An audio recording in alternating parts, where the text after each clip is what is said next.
Puskesmas Pesangan Biren berlokasi di Gampong Raya Dagang, Pesangan Biren, salah satu puskesmas yang terdampak, mulai lingkungan, ruangan dipenuhi lumpur, berbagai fasilitas rusak, dokumen hancur, 2 unit mobil ambulan juga rusak.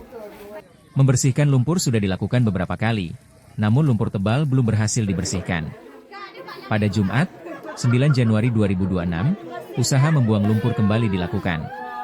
Kegiatan pembersihan melibatkan ratusan pegawai puskesmas dari Puskesmas Jempa, Gandapura, Pelimbang, Jenip dan Pandra serta dari Puskesmas Pesangan sendiri dan pegawai Dinkes Biren. Para pegawai berjibaku di komplek puskesmas membersihkan endapan lumpur tebal. Puluhan pegawai juga memilah dokumen puskesmas maupun mengangkut mobil yang masih berlumpur ke halaman depan. Kadinkes Biren, Dr. Irwan mengatakan, kegiatan bakti sosial ini berlangsung 2 hari Jumat dan Sabtu dan telah dijadwalkan oleh kepala puskesmas masing-masing. Kadinkes Biren, Dr. Irwan mengatakan, hingga saat ini pelayanan kesehatan di Puskesmas Pesangan memang sudah mulai berjalan, namun sangat terbatas, hanya beberapa ruangan sudah bersih. Banyak fasilitas rusak, 2 mobil ambulan juga rusak terendam lumpur tebal. Gotong royong bersama merupakan salah satu bagian upaya mempercepat fasilitas kesehatan bersih dari endapan lumpur dan setiap hari dibersihkan. Selain dilakukan pegawai jajaran kesehatan juga melibatkan jajaran TNI. Dalam pembersihan kali ini juga disaksikan langsung tim kerja tanggap darurat dan klaster kesehatan Kementerian Kesehatan, Kemenkes, Republik Indonesia.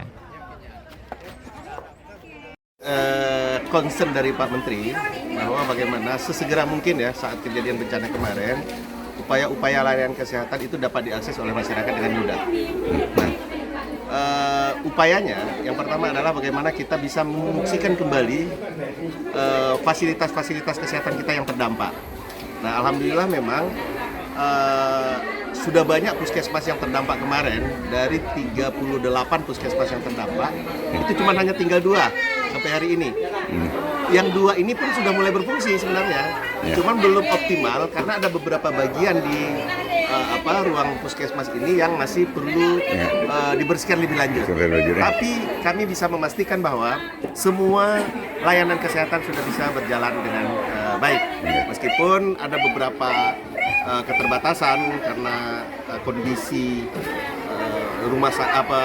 puskesmasnya yang memang kayak seperti di Pesangan ini, di luar puskesmasnya ini masih banyak tumpukan-tumpukan tanah yang ke depan ini harus kita keluarkan ya supaya puskesmas ini bisa berjalan. Download Tribun X sekarang, menghadirkan lokal menjadi Indonesia.